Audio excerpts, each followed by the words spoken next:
Welcome to MK review.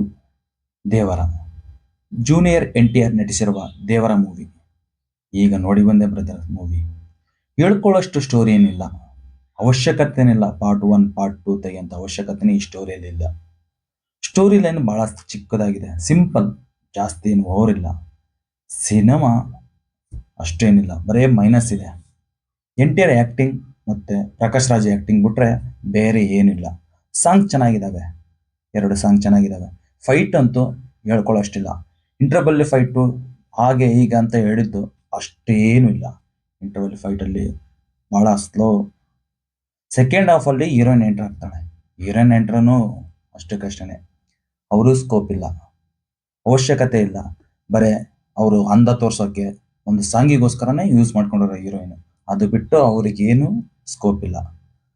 ಇನ್ನೂ ಒಂದು, cinema PAN India ಅಂತ ಮಾಡುವಂಥ ಅವಶ್ಯಕತೆನೇ ಈ ಸ್ಟೋರಿ ಇಲ್ಲ. ಜಸ್ಟ್ NTR ಫ್ಯಾನ್ಸಿಗೋಸ್ಕರ ಅಂತ ಮಾಡಿರೋಂಥ ಸ್ಟೋರಿನೇ.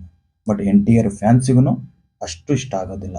ಕೊರಟಾಲ ಶಿವ ಹೇಳಿದ್ರು, ಇಂಟರ್ವಲ್ಲಲ್ಲಿ ಒಂದು ಫೈಟ್ ಬರುತ್ತೆ ನೋಡಿ, ಸಮುದ್ರದಲ್ಲೇ ಅವ್ರ ಕಡೆ ರಕ್ತನ ಸಮುದ್ರದಲ್ಲಿ ಹರ್ಕೊಂಡು ಹೋಗುತ್ತೆ ಅಂತೇಳಿ. ಸಮುದ್ರದೆಲ್ಲ ಹರ್ಕೊಂಡು ಹೋಗಿದ್ದೇನಿಲ್ಲ, ಸಮುದ್ರ ಏನೂ ಇದು ಆಗಿಲ್ಲ. ಸಿನಿಮಾ ಅಷ್ಟಕ್ಕಷ್ಟೇ. 400-500 ರೂಪಾಯಿ ಕೊಟ್ಟು ನೋಡೋಂಥ ಸಿನಿಮಾ ಏನೂ ಅಲ್ಲ.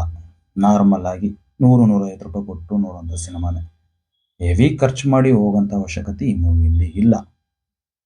ಇನ್ನೂ ಒಂದು, ಇವರು ಆಲ್ರೆಡಿ ಅಡ್ವಾನ್ಸ್ ಆಗಿ ಪ್ಯಾನ್ ಇಂಡಿಯಾ ಅಂತ ಅನ್ಕೊಳ್ತಾರೆ. ಯಾಕೆ ಪ್ಯಾನ್ ಇಂಡಿಯಾ? ಸಿನಿಮಾ ಚೆನ್ನಾಗಿದ್ರೆ ತಾನಾಗೆ ಪ್ಯಾನ್ ಇಂಡಿಯಾ ಆಗಿ ಹೋಗುತ್ತೆ. ಸ್ಟೋರಿ ಲೈನ್ ಇಲ್ಲ, ಸುಮ್ಮನೆ ಪ್ಯಾನ್ ಇಂಡಿಯಾ, ಸುಮ್ಮನೆ ವೇಸ್ಟ್ ಮೂವಿ.